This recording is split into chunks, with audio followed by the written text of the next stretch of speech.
मला तर काही सुचतच नाहीये. अहो सुचत मला पण नाहीये, पण काहीतरी मार्ग तर काढायला पाहिजे ना. माझ्या बहिणीच्या आयुष्याचा प्रश्न आहे. हा म्हणजे अधीरा इतक्या टोकाचं काहीतरी करेल असं नव्हतं वाटलं मला. अहो ती प्रेम करते तुमच्या भावावर, रोहनवर, मूर्ख आहे माझा भाऊ.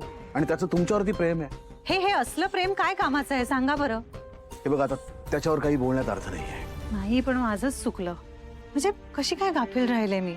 म्हणजे माझं वय त्यांना माहित नसेल हे हे डोक्यातच नाही आलं ना माझ्याकडून. पत्रिका जुळवल्यात, सगळं कसं मॅच होतंय तिथे. अर्थात ती तारीख आणि सगळं सांगितलं गेलं असणार असंच वाटलं ना. पण नाही, मी गाफीलच राहिले. अहो ते जाऊ द्या, सोडा आता. पण नाही अहो, माझं डोकं नाही चालत आहे. अहो मला पण नाही कळत आहे. हो ठीक आहे, मग ओरडू नका. अहो ओरडत नाहीये हो, मी पण बधीर झालोय, मलाही कळत नाही. पण काहीतरी मार्ग तर काढला पाहिजे ना याच्यातनं. आणि बाकी कुठल्याही गोष्टीपेक्षा मला आता अधीराच्या जीवाची जास्त भीती वाटते. बाबांना पण हार्ट कंडिशन आहे, त्यांनाही इतका स्ट्रेस नाही सहन होऊ शकत. म्हणजे आता इलाज नाहीये ना, कितीही नको असलं तरी. हो पण मग काय करायचं. तुम्ही सांगा. परमेश्वरा तू सूड घेतोयस का रे. आता घेतोच आहे तो, पण काय करणार आपण. तुम्ही अधीराशी बोला ना, तिला समजवा. तुम्ही बोलू शकता रोहनशी, समजू शकता त्याला. अहो पण मी केला ना प्रयत्न, नाही ऐकत येतो. मग अधीरा सुद्धा ऐकेल असं मला वाटत नाही. आता मला सगळं करायला लागणार. मी माझ्या बहिणीसाठी जीव देऊ शकतो. म्हणून माझ्याशी लग्न करताय का.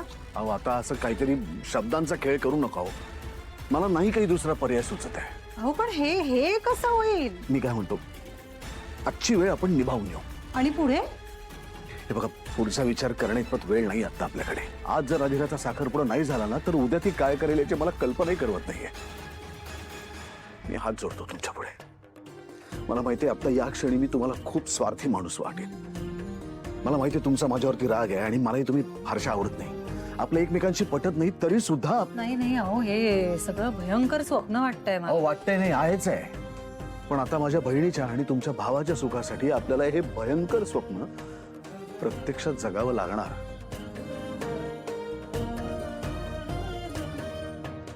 माझी तयारी आहे, तुम्ही तयार असाल तर.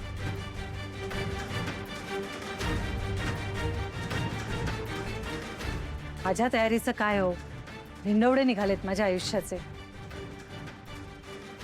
पण हे असं फार काळ नाही चालू शकत आहे, कळतंय का तुम्हाला. मला माहिती आहे, पण तरी करावं लागणार आहे. हो म्हणजे असंच वाटतंय आता की वेळ तरी निभावून न्यावी लागणार आपल्याला. हाच दिवस बघायचा होता. आता माझा कशावरच विश्वास राहिला नाहीये. मुळात आयुष्यात आता काहीही होऊ शकतं यावर विश्वास बसलाय माझा. पण एवढं वाईट होऊ शकेल असं नव्हतं वाटलं मला. रोहनच्या ताई, कधी कधी आपल्याला आपल्या कुटुंबियांसाठी त्याग करावा लागतो.